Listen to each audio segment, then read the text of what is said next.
Evening, folks. Thought I'd just do a quick little review on these Holzfforma, the new silver black tip bars here. This is a 28. I've been running this on my 660 and then a 25 incher on both 460, 036, and even on my old 041 AV. So I've got some decent time on them. You could get these on the website, Farmertec website. I think this 28's literally $15, maybe 20. If you order it by itself. I've said it on some old Facebook videos, but please, before you buy a combination bar and chain, please go look at the price of the chain by itself and the bar by itself. Because I swear to you, $15, the chain for this, this chain, $10. $25 before shipping for these two. If you buy it as a pre-put together package, it's like $50. Just a little tip. But anyway, real quick, the Holzfforma chains, they're nice. They work. Obviously, I hand file all my chains before I ever use them, and so I can't tell you how sharp it was right out of the box. But what I can tell you is that the teeth aren't too soft or too hard. They take a file well, and they cut. I mean, simple as that. I think they've got whoever's making their chain for them is doing a decent job. The bars, I really like at the price point. I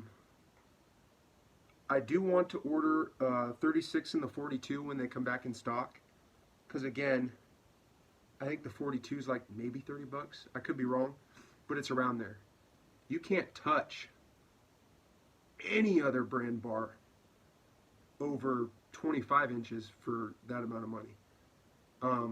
But I think, and apparently those, the 36 and the 42 are solid, which could be an upgrade. The 28 and I think the smaller, they're laminated. So again, I like these bars at the price point. I could order 15 of these from China, run them until they quit working, and throw them away. But I'll try to show you. I don't know if you'll see it here. The rails are starting to get beat up a little bit, which happens, and I dress my bars. I don't know if you could see. I take them to the bench grinder and just true them up pretty much every time I sharpen the chains and whatnot, whenever I'm doing maintenance. The roller tip's fine. The rivets are still tight. It rolls nice. I grease them. I'm a big fan of preventative maintenance, honestly. Ounce of prevention is worth, you know, a pound of the cure, or whatever the saying is. But anyway, I am seeing more deformation of the rails on these bars than I would, you know, a steel roll-o-matic or whatever. Again, I'm not one of those guys who will see that and say, oh, these are junk, nobody buy them, you know, piece of Chinese junk, you know, not worth the time, blah, blah, blah. I look at everything as an equation. Like I said, 15 bucks for this bar, and I don't know if you see my previous videos, I've cut a shit ton of wood already with this bar. And you know, I'm smart, but I don't go easy on my gear by any means. And you know, I've definitely, you know, I kept it out of the dirt and all that stuff. There's no issues there. I do think one of the issues of why you might be seeing some premature deformation and whatnot is that the oil ports. Let me see if I can show you here. These oil ports I actually went and I opened up the hole a little bit more. And, you know, if you think that I shouldn't have done that, you know, keep your opinion to yourself. It was something I tried. This bar was $15. But it was getting really, really clogged up with wood chips. And the rails in general are getting clogged a lot more than I would think they should. But the oil ports especially, only twice, excuse me, twice have I noticed that the bar was getting a little hot. I don't see any discoloration, heat discoloration, but there was one point that I remember specifically that the bar was getting a little hot on me and I had to stop cutting. I try to be real cognizant of that stuff because, again, if you're going to use a $15 bar and try to make it last, you gotta be smart. You know, you can't run like a dummy and, you know, let shit break. But anyway, I don't know if it was a mixture between the oiler on the 660 build, which isn't anything special. It's just the one that came with the kit. You know, I'm gonna put a either an aftermarket high output oiler or just a nice OEM oiler off eBay or something. Eventually, I will do that.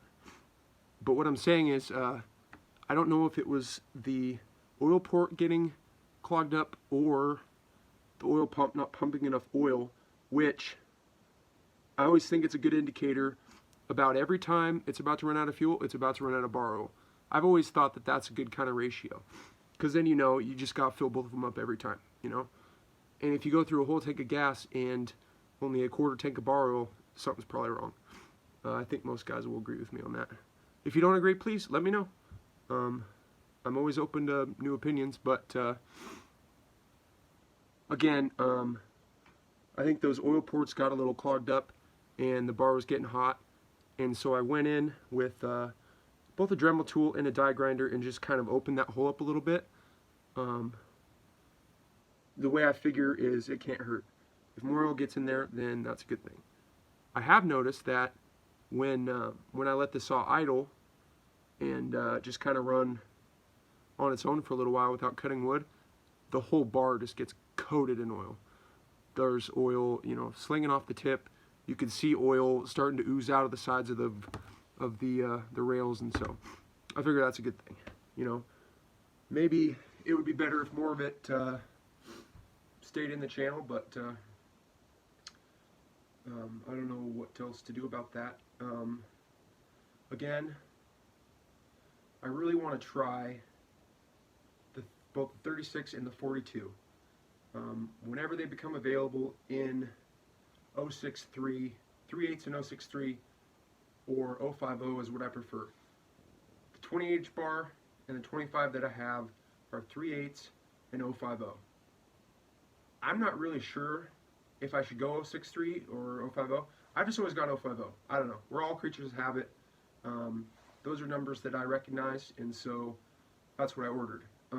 They offer, I think the 42s are in stock on the Farmertec website, but it's the like 404, I don't know, weird numbers. I didn't want to have random chain sizes, and so I'm waiting to see when the 06, was it 063, 062, 3/8 comes back in stock. They don't do it in an 050 with those long bars, which I'm sure is just, you know, a safety thing or whatever. But I do want to try those out because, again, like I said, supposedly they're solid bars. You know, which, if people don't know, solid bar is just one piece of metal with the rails milled out, and they have the roller tip, by the way. The rails will be milled out, and it's just, you know, an all-around stronger package. Albeit, it will be heavy. You know, they haven't yet released one of those cool, you know, lightweight bars with all the pieces of aluminum tacked in. But this bar is 3 pieces of metal. Think of a sandwich.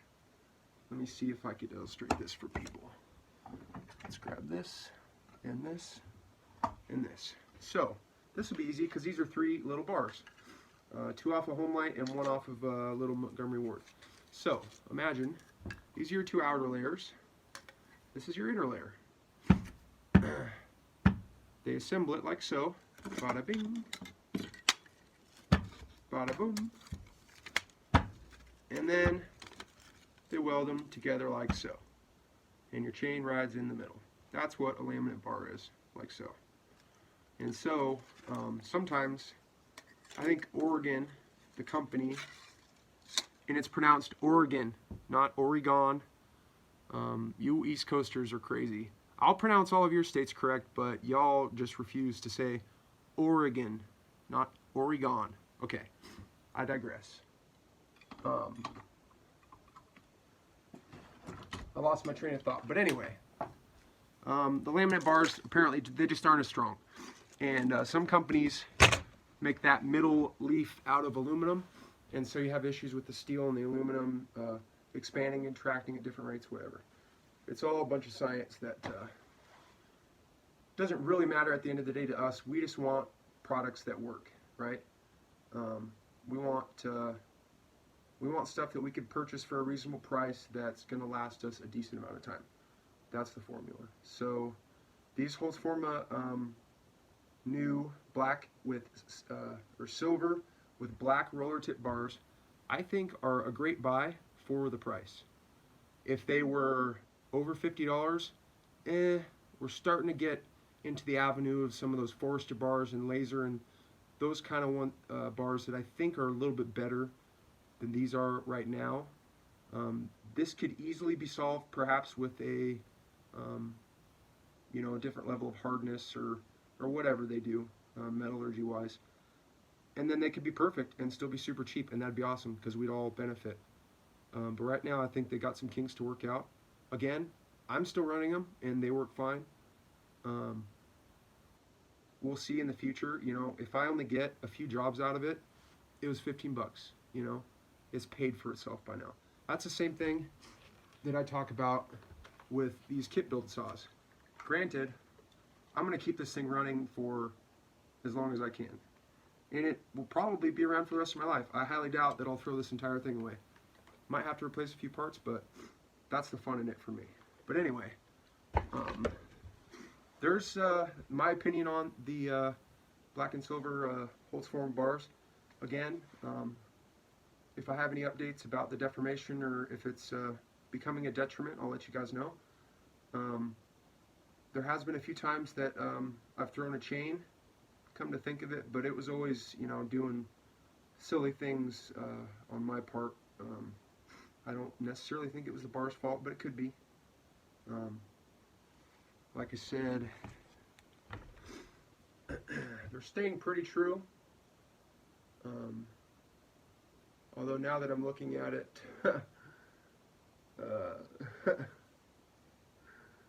it's a little wavy. But usually that happens right here at the transfer between the sprocket tip and the rest of the bar body. Looking at it this way, it looks fine, but this way, I don't know, not so fine. I'm going to keep running it until it stops, I guess. Thanks. Let me know in the comments what more you want to see. Your wish is my command. I'm just trying to have some fun and help people out, because I really don't like when misinformation gets spread around, and because like for the longest time nobody believed that these were roller tips. They're like, it says solid bar, that means no roller. Okay, shut the hell up. You can't always believe your third cousin twice removed's boyfriend with what he says about this whole company. Really, so much misinformation about Farmertec, Holzfforma, Hutzel. It's ridiculous. Anybody who's had their hands on these saws or these products, who understands that they are price point, products. You're not going to spend, under 300 bucks and it have zero issues like, an OEM steel or Husqvarna. It's not going to fucking happen. Quit, comparing it to that stuff. I could rant about this all night, but we're getting into like 15 minutes, so maybe on another video I'll sit down and just pour out all the stuff that I want to say. Because on the forums, sometimes I just want to beat my head against the ground because it's just ridiculous. But anyway, y'all have a good night. I'm going to keep tinkering around in the shop and maybe film a couple more videos. Alright guys, I wanted to do a little update. Right after I did that last video, I got a bright idea. What I did, in the areas that I was seeing like a little bit of deformation, I took my handy dandy, this is my favorite tool of all time, handy dandy Dremel tool, and I just put one of these little grinding stoves on it. And I tried to use one that was kind of worn down and dressed, so it could kind of fit inside the bar. And I just took it and I went at an angle and I set it on the lip of that bar, like so, and just kind of went up and down, you know, and this bar looks brand new now. So maybe that little trick can get a little bit more time out of these. Be really careful. Try not to mess up with like the actual geometry of the whole thing, because you don't want that chain to bind up or to not slide through there nice and free. So proceed with caution. But again, 15 bucks. I'll freaking throw this thing away if you guys want me to for 15 bucks. I spend more on potato chips, not potato chips, but you know what I mean, Gardettos. Gardettos are the shit. And energy drinks than I did on this bar, so whatever. But I'll just show you a little bit. I just went like this.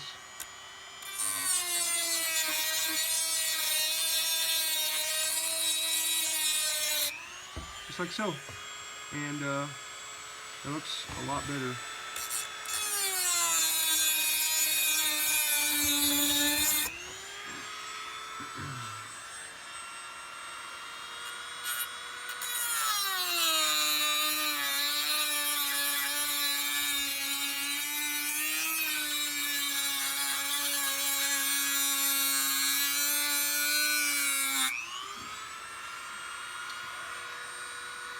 One of the worst parts was back here, near where it mounts for some reason.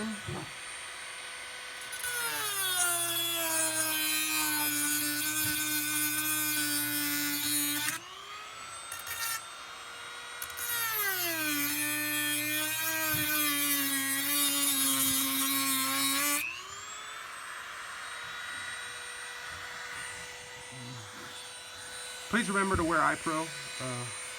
Do as I say, not as I do.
Excuse me.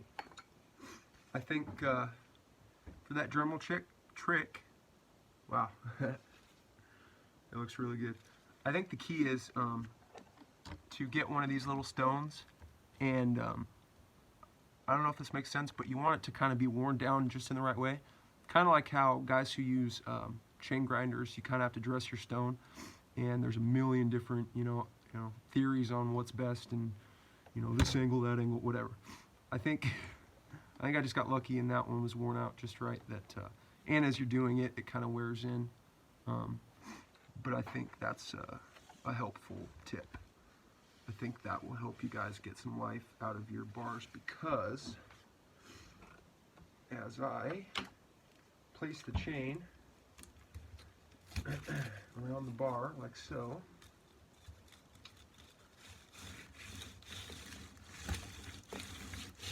that's pretty smooth. It's smoother than it was. I think. Time will tell. If I just ruin the bar, then again, 15 bucks. Something I was just thinking about. One of the main complaints you'll see on the Farmertec fans and builders Facebook page is one of the main ones that is kind of legit complaint. Guys will say, you know, if I'm buying this new saw, I shouldn't have to immediately do this or immediately replace that, or you know, why isn't it just turnkey? And you know, I get this saw delivered to my house that is a exact clone, part for part copy. I could exchange every part for OEM and probably still pay less than OEM saw. And you know, I yank it 3 times on choke and it won't start, and there's gas coming out of the muffler. You know, blah blah blah. Come on, guys. I don't even own stock in this company, but I give a shit about people and, you know, not wanting people to get ripped off. All of this, if that's you, this isn't for you. Just leave. Fucking, you know, send your saw to me. I'll take care of it. It'll be happy here. Just, it's not for you, you know. Just like, you know, if you were born, you know, all of us are born different. If you were born 5 foot nothing and 100 pounds soaking wet, NFL probably isn't for you, you know. I'm all for, you know, people being included and stuff, but like, you know, hopefully that's not a controversial statement, but it's just like, you know, if you can't work on a saw, don't buy one of these saws, because you're gonna have to work on it or pay somebody else to do it, you know.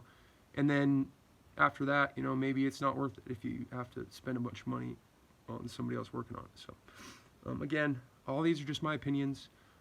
I do a lot of research. I read a lot of info before I make any of these statements.